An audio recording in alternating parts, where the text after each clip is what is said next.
In today's video, I'm going to teach you how to create a coupon in WooCommerce. We're going to walk through the full process of setting up a coupon inside WordPress, from checking your store settings to testing the coupon on your cart or checkout page. This is a useful feature if you want to run promotions, reward customers, or encourage larger orders with discounts and free shipping. To get started, open your WordPress administration dashboard. This is where you'll manage your WooCommerce store and access all of the coupon settings.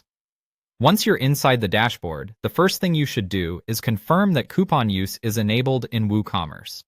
This is important because if coupons are disabled, anything you create later won't be available to customers during checkout.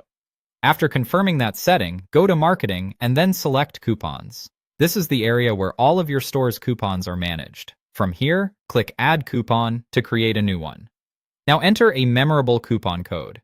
Keep it simple and easy to type, especially if customers will enter it manually at checkout. A clear code can also make your promotions easier to track and communicate in emails or banners. Next, choose the discount type. WooCommerce gives you different options depending on how you want the promotion to work, so make sure you select the one that matches your goal. Then enter the coupon value.